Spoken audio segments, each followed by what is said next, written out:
Bismillahirrahmanirrahim. Dear students, hope all of you are cool and dandy by the grace of Almighty Allah subhanahu wa ta'ala. Like Mr. Gaji Mahbub, this is Gaji Mahbub and welcome to Jen English Academy. And first of all, I would like to wish all of you that Happy New Year 2026. And also I appreciate all of you because you have already promoted in class 10. So you are the next candidates of SSC 2027. Let's get it started our today's class. আজকে আমরা তোমাদের এসএসসির খুবই গুরুত্বপূর্ণ একটি point, সেটা হচ্ছে right form of verb. কি সেটা? রাইট ফর্ম অফ ভার্ব নিয়ে আজকে আমি তোমাদের সাথে আলোচনা করব। ইনশাআল্লাহ মাত্র 6টা টেকনিকের মাধ্যমে আমরা রাইট ফর্ম অফ ভার্বকে আয়ত্তে আনতে পারি। সেই টেকনিকগুলো তোমাদের সাথে শেয়ার করব ইনশাআল্লাহ। Right form of verb for 6 to SSC, prepared by Nazmul Alam sir, founder of Jen English Academy, MA, BA Hons, MA in English, Gaji Mahbub sir, co-founder of Jen English Academy, BA Honors, MA in English. Next.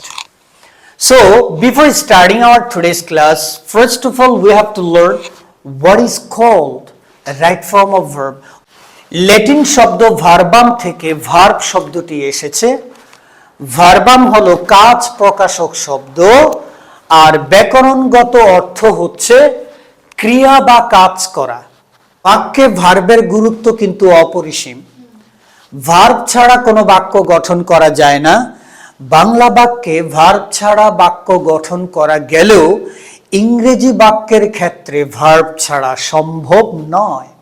ভার্বের সঠিক রূপ ব্যবহার করার নিয়মাবলীকেই বলা হয় right form of verb. তাহলে আমরা শিখে গেলাম, এক কথায় আমরা বুঝলাম যে ভার্ব শব্দটা ল্যাটিন শব্দ ভার্ব থেকে এসেছে, ভার্বাম থেকে এসেছে, যেই শব্দটার মানে ছিল কাজ প্রকাশক শব্দ, মানে যেটা দিয়ে কোনো একটা কিছু করা বোঝায়।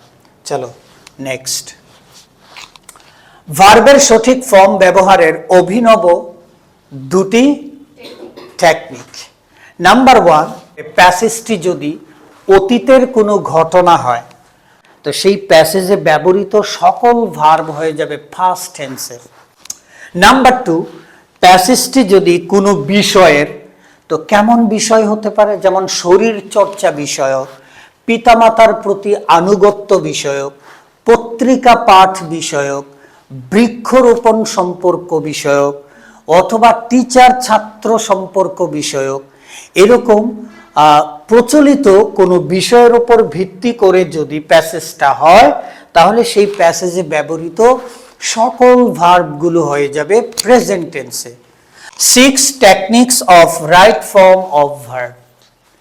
6টা টেকনিক রাইট ফর্ম অফ ভার্বের, মনে রাখলেই আমার রাইট ফর্ম অফ ভার্বের যত রকমের ভয় দূর হয়ে যাবে, আমি কথা দিলাম। এবার টেকনিক 6 এর ভিতরে আমরা টেকনিক 1 নিয়ে আজকে আলোচনা করব। Preposition plus V1 plus ING.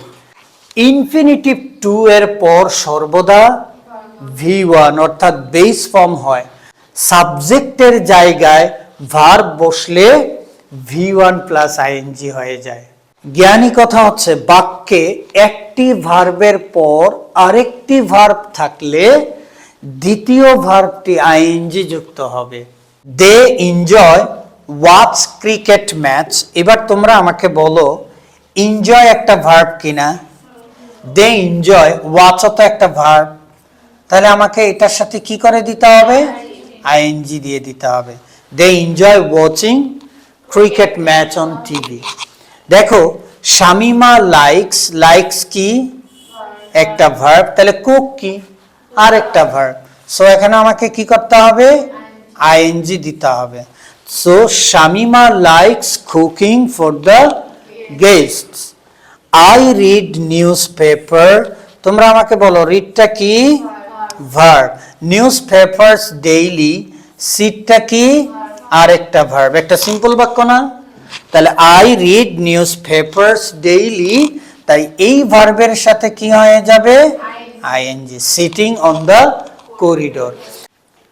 with a view to, look forward to, get used to, addicted to, close to, would you mind, cannot help, could not help, object to, confess to, devoted to, committed to। এই শব্দগুলোর পর যে ভার্বটা আসবে সেটা কি হয়ে যাবে?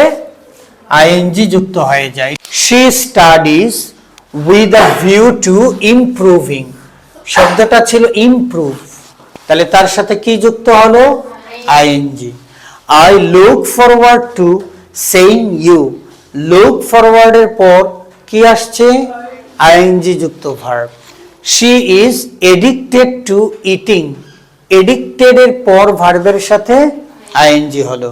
She was close to crying, I am getting used to driving, would you mind having meal with me, we cannot help obeying our teachers, she could not help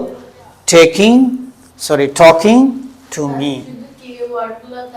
শুধুমাত্র এই ওয়ার্ডগুলো থাকলে নির্দিষ্ট, এদের পরবর্তী ভার্বটা সব সময় আইএনজি যুক্ত হয়ে যায়। So please now it's time to write down on your paper.